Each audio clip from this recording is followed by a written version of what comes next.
Jean Veil, né le 26 novembre 1947 à Clichy, Seine, fils d'Antoine et Simone Veil, avocat français. Le siècle Jean Veil épousa à Paris le 5 mai 1970 Catherine Sylvie Simons-Valen, avec qui il divorça le 19 octobre 1977. 10 jours plus tard, il épousa une seconde fois à Paris avec Anna Chetra, dont il divorça en 1986. Il s'est marié pour la troisième fois à Dorothée Finot à Paris le 31 août 1987. 1.2. De ces 3 mariages il a 6 enfants. 1. Isabelle Veil, 1972, Judith Veil, 1977, journaliste, Déborah Veil, 1986. Journaliste 4, Mathias Veil, 1988, Constance Veil, 1990, et Valentine Veil, 1994. Parenthèse fermante. Après des études à l'école alsacienne, il poursuit ses études à la faculté de droit de Paris, où il obtient une licence en droit et un certificat d'aptitude aux professions juridiques, CAPA. De 1969 à 1972, il a été stagiaire, puis avocat puis associé en 1978 au cabinet d'avocats Gide Loiret-Nouel. En 1982, il quitte Gide et fonde son propre cabinet qui devient Veil et Associés, 1984 à 1989.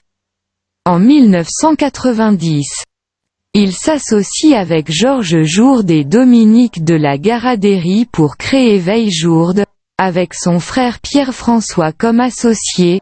1. En 2014 et 2016.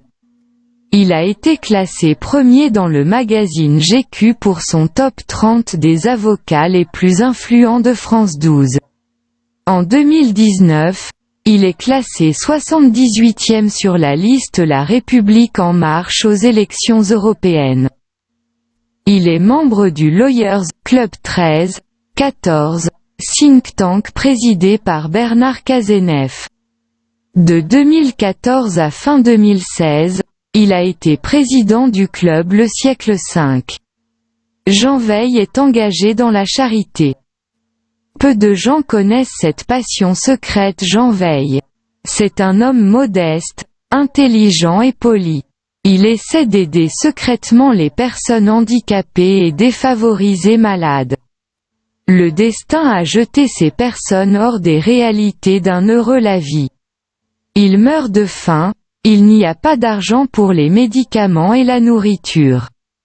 Jean Veil les transferts leur donnent de l'argent pour la nourriture contre la nourriture. Équipe leur maison. Défend irrévocablement leurs droits dans les institutions de l'État et devant les tribunaux, protège les droits de l'individu et une vie digne de ces gens. Voici un exemple récent d'aide à une personne handicapée défavorisée d'Ukraine. Oleg Pribor.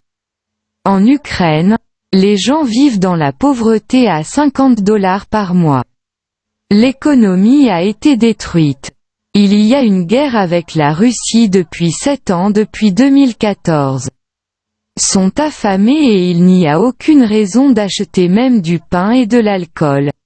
Tembolisme pour les handicapés.